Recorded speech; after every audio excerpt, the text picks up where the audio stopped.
Ketika Rasulullah SAW ingin nuruti mukjizat yang diminta orang kafir, Allah malah ngelingno inna fi khalqis samawati wal ardi wakhtilafil laili wan nar. Sajane ana langit, bumi, ada lautan, ada apa sudah bukti kudrohe. Nah sekarang mukjizat kok ngenteni unta keluar dari apa tadi? Dadu, ngenteni Nabi Saleh. Lautan merah di sebelah tongkatnya Nabi Musa terus terbelah. Itu dari mukjizat. Kalau itu maknanya mukjizat karena manusia tidak mampu, apa manusia mampu bikin lautan? Kan tidak mampu juga.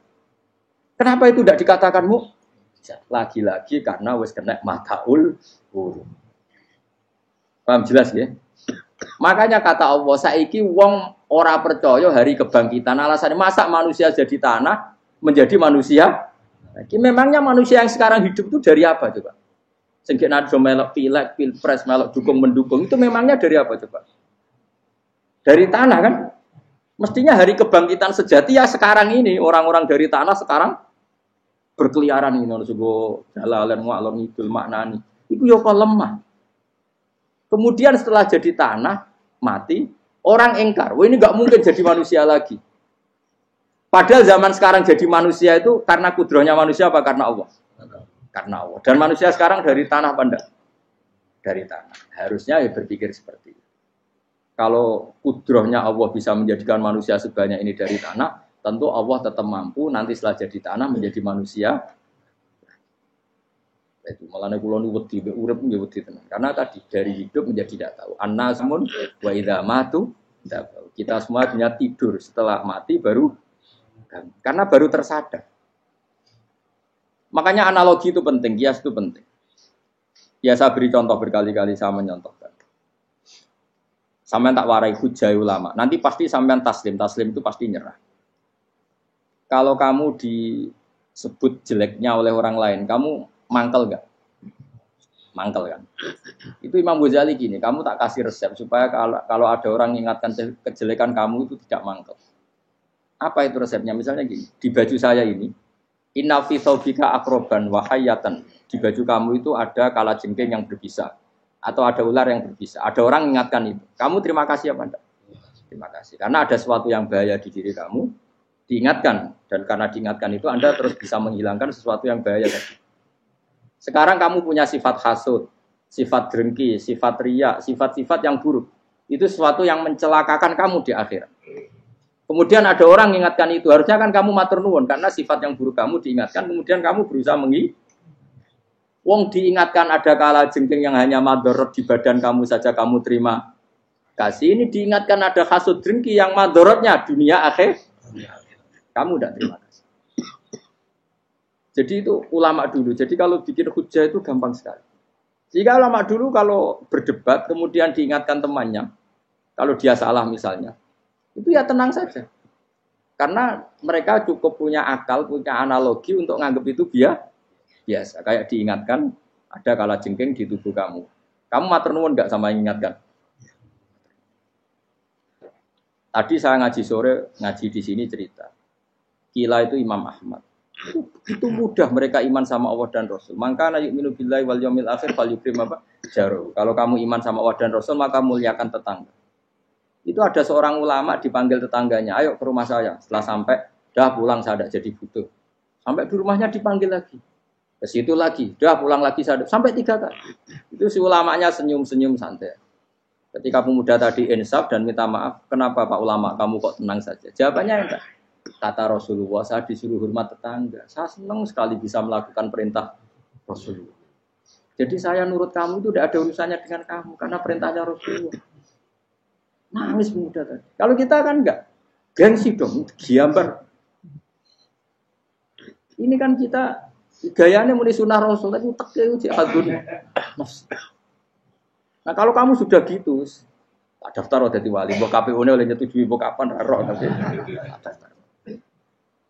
Saya ulang lagi, jadi kamu harus terbiasa dengan kias yang diajarkan Quran ya. Jadi ketika bibijian jadi pohon besar, itu pun kamu katakan mungkin. Padahal ketika kamu katakan mungkin, kamu pun tidak ikut menumbuhkan bibijian jadi pohon asam yang besar.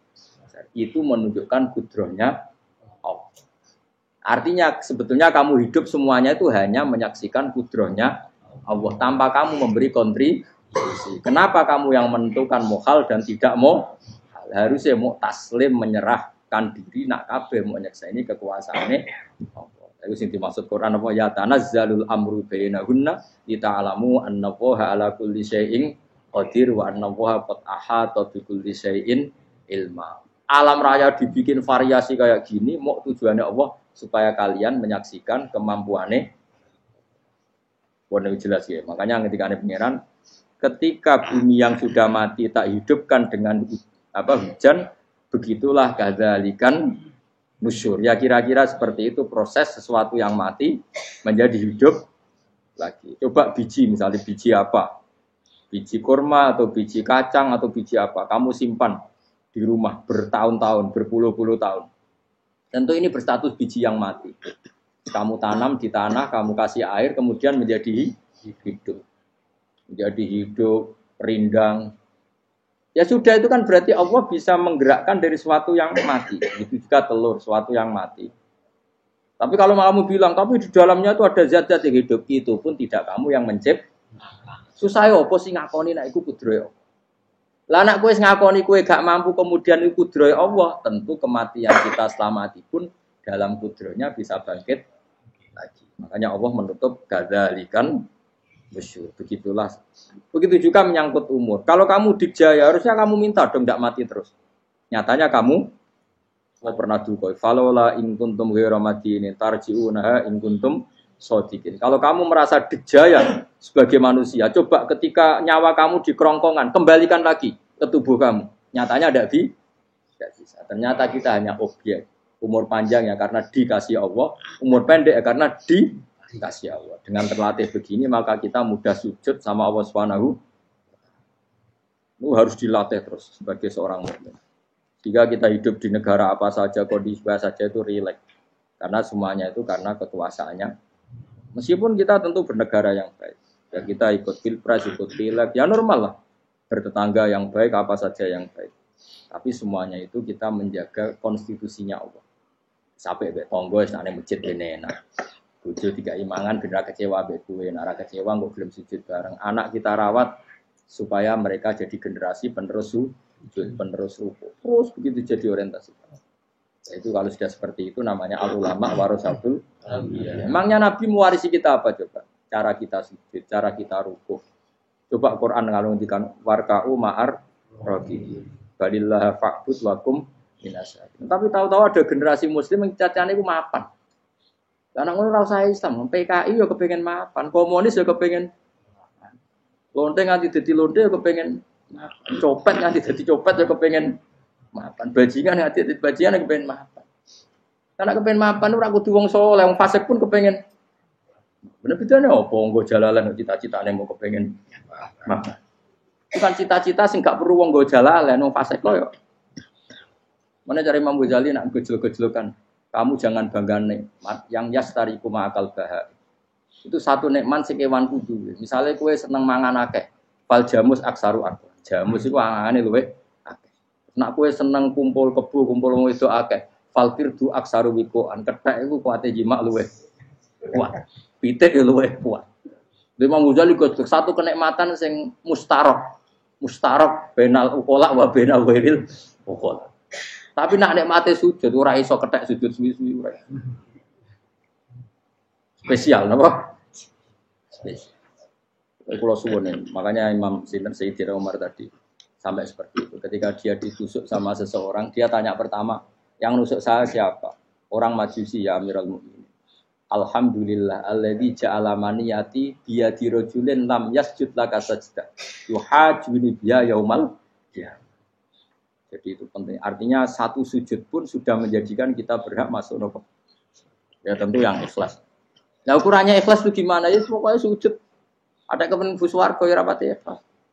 Kepen dadi wali ya ora ikhlas. Terus piye? Ya ora ono carane. Ikhlas ora usah cara. Mau ikhlas maknane murni. Nek ono carane malah ora.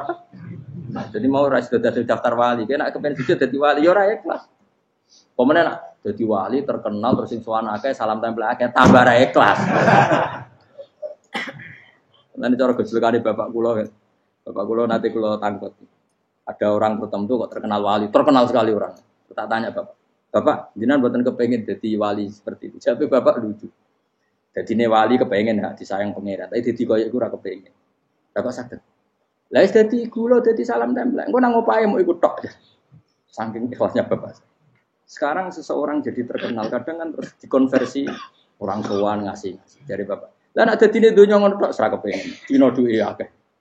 Tapi nek dadine wali mergo disayang pangeran aku kepengen. Tapi nek terusane mulya niku gak kepengen. Maksudnya gak kepengen gak boleh jadi orang. Aku yang manusia jadi kadang aku pengen wah jadi kiai top. Setiap metu ke mobil di apa, wong visuale, ono sing tiba-tibaan seru, no. Kerennya apa dicucuk pause. Cucuk tobat. Serah keren hisape akeh. Maksud kula niku saya tetap senang ada kiai terhormat itu sangat senang. Cuma jangan semua ulama seperti itu. Nanti ono wong kepen dadi ulama saja karena nilai-nilai dunia. Enak dadi kiai. Saya itu yang enggak suka. Maksudnya enggak suka kalau ada orang seperti itu. Makanya maksudnya generasi yang melihatnya seperti tapi kira usah gedeng. Misalnya ulama kaya kula kabeh terus gak keren, terus akhirnya ana wong kepen dadi ulama. Mergo dadi ulama terima kancane rugen, bagus bae terima kancane rugen. Entuk apa? Iku terus ra ono generasi ulama iki salahno pangeran. Lan sing mulya nggih monggo, sing kaya kula nggih monggo. Biasa mawon boten dunya. Sing ora oleh sing kaya kowe mau, kowe dadi wali ora jelas, alamate ora jelas, kriteriane napa? Ora jelas. Tapi ora jelas iki barokah. Barokah ora jelas iki dadi ikhlas. Nggih, ora jelas itu napa? Jadi kula suwun ya. Pokoke kula suwun sangat. Apa yang kita lihat itu seringnya menjadi kita bodoh tadi. Kita melihat teh karena fokus menjadi menterlantarkan apa? Anak-anak sampai jatuh. Sama kita melihat dunia ini berlebihan sampai enggak ngerti pentingnya akhirat put al-kumut takatsur. Kamu disibukkan memperbanyak urusan dunia dan sibuk kamu itu hatta zurtumul makabir sampai go matek gampangane terjemahan bebas iki.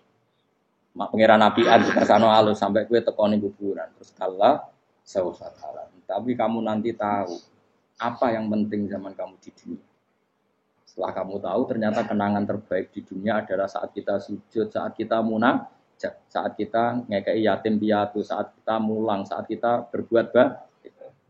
Tapi nak ngertimu itu terlambat setelah di akhirat, pas dia ngerti la tarawunnal jahim, pas wae mlebu.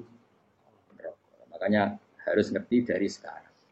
Makanya Allah sering ngendikan ilamu annamal hayatud dunya laibun, itu dingertikan sekarang. Karena kalau ngertinya sekarang insya Allah tidak terlambat. Tapi kalau ngertinya nanti pas ngerti, pas la tarawunnal jahim, pas ngerti pas wae mlebu. Itu yang kita ada ini.